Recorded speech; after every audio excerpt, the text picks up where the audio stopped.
Hi. I have to tell you, I haven't been ignoring you. Okay? Come here. I made 2 recipes and they were complete fails. I did a cheesecake that just bit the dust, died a horrid death. And then I tried to make my wonderful, what are they called? They were like mystery ingredient cupcakes, they were called. I have 8 eggs in the recipe from way back when I used to make this recipe, and we don't want that. I mean, yeah, I don't know what I was thinking. Anyway, I tried to convert it and make it into, like veganize it, and it just flopped. So I will just recipe test them some more, and don't worry, I will come up with something and we'll get back at that, okay? Anyway, I'm here with a recipe that I absolutely love.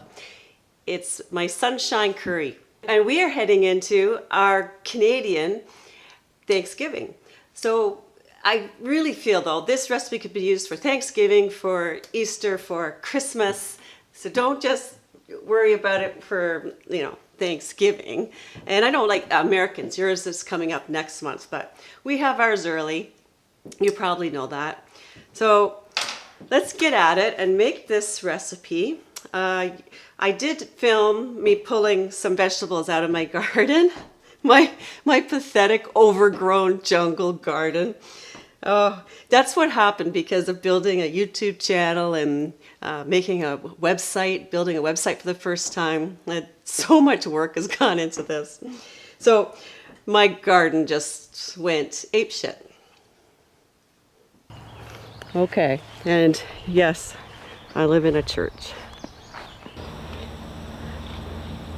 Okay, here I go. I'm going in.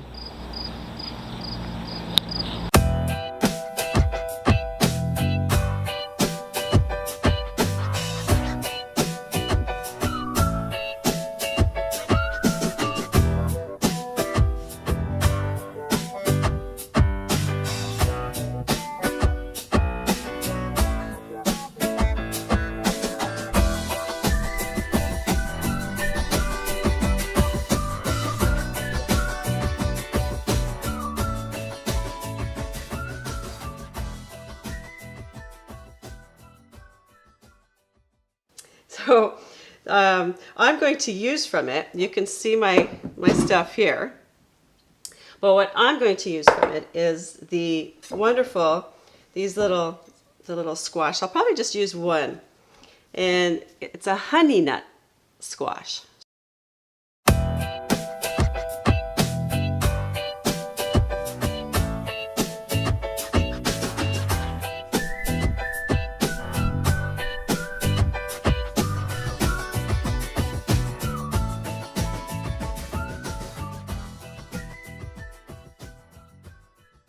There. Okay, so I've started this recipe already with just, of course, carrots and onion and celery and garlic. And I've just sauteed that in water. Now I'm going to add my honey nut squash. And to that, I'm going to add my cauliflower, red pepper. So it's all the colors of the sun. You could use yellow pepper. I do that too.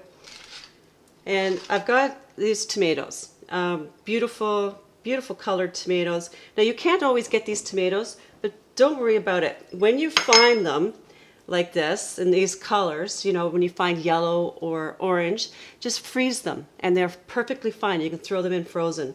Again, I don't take these off. These are my organic tomatoes, and I figure it's just something else that's a little green to eat. So they're going in, that's a cup. And tablespoon of tomato paste and all of the spices, okay? Now there's quite a few in here. I have dry mustard, cinnamon. Now I have a very good quality cinnamon. It's a therapeutic cinnamon. You want to watch, let's get rid of those, sorry. You want to watch the quality of your cinnamon.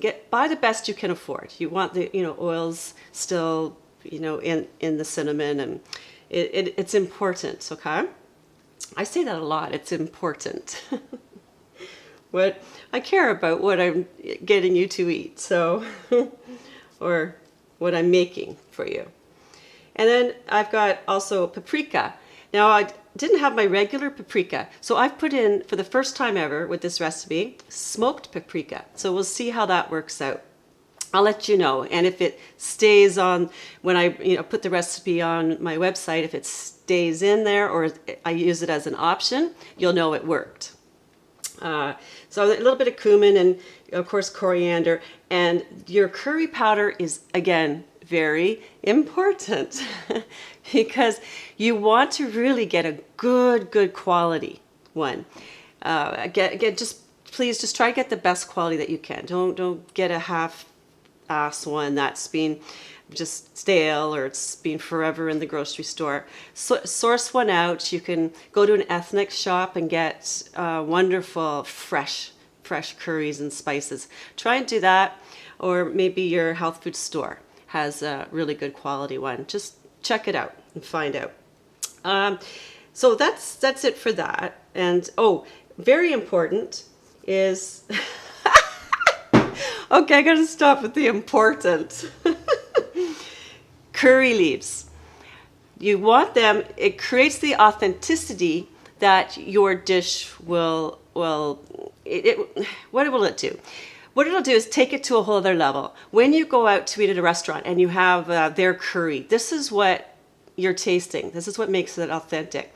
You can buy them and freeze them. Just like I mentioned with what I do with bay leaves when I was making the Swiss chard soup. I was talking about how I buy the fresh bay leaves and freeze them. Do the same thing with your curry leaves.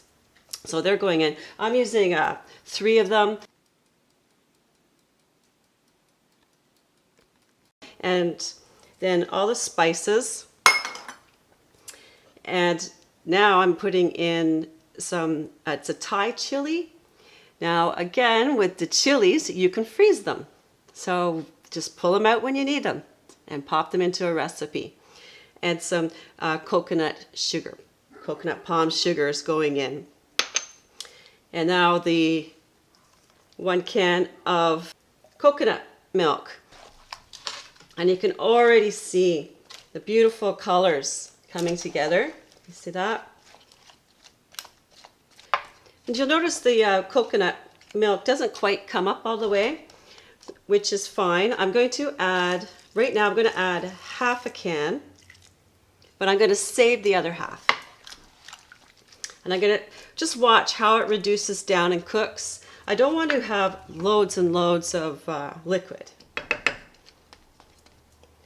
So actually, just for the amount I see in here, I'm just going to add a little bit more. Just taking it so it's almost at the top of the ingredients. Now I do have chickpeas here. I'm not going to add them until I see a bit more reduction in here because they just need to heat through.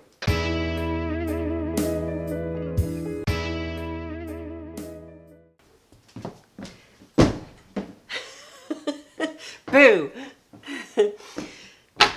While we're waiting for that, I just wanted to let you know that I've already cooked the rice that's going to go with it. Now I'm doing a new method of cooking rice, which is now recommended because of the arsenic in rice. So I do it like pasta. And I've also added to this some purple sticky rice, about a little bit, like a handful, and a handful of wild rice. Again, because of a Thanksgiving kind of idea, or a fall idea. So that's why it looks like that. And then I put in a few teaspoons of turmeric as I cooked it. So you can learn more about the rice if you watch nutritionalfacts.org. It's on YouTube, and that's Dr. Greger. And he has a series, I think it's an 8-part series, just talking about it and what to be aware of. And I would recommend that you check that out, because it's changed the way how much rice I eat and how I cook my rice. So now, glasses. Now we are about 15 minutes are left for the sunshine curry. So I'm going to add the chickpeas now to just warm through. And that should be just about perfect. And this is such a lovely curry that I find it sometimes doesn't even need anything extra like the chickpeas. So if you're out of chickpeas, just still make the recipe and enjoy it with all the vegetables in it. Although, you know, it is a great way to get some chickpeas into you. So that's it.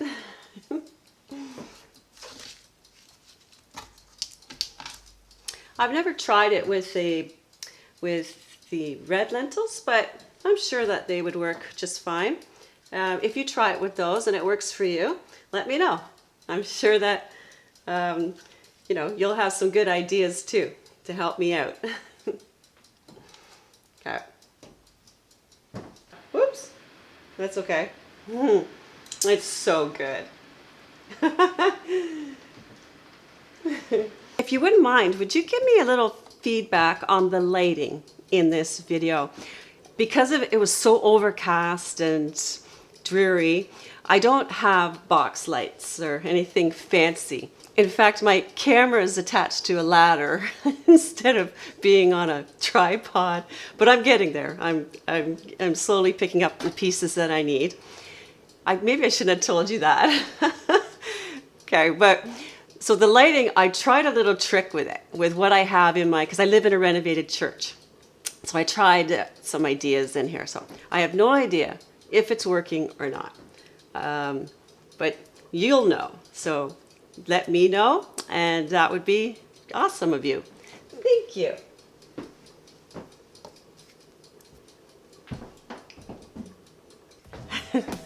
So thank you for joining me for another video. You know the deal. Subscribe and hit the bell if you want to be notified about a video upcoming, because lots of things are happening, lots of great videos are coming up. So I look forward to sharing more recipes with you and encouraging you, also inspiring you. So take care, and we'll see you again in my next video. Bye for now.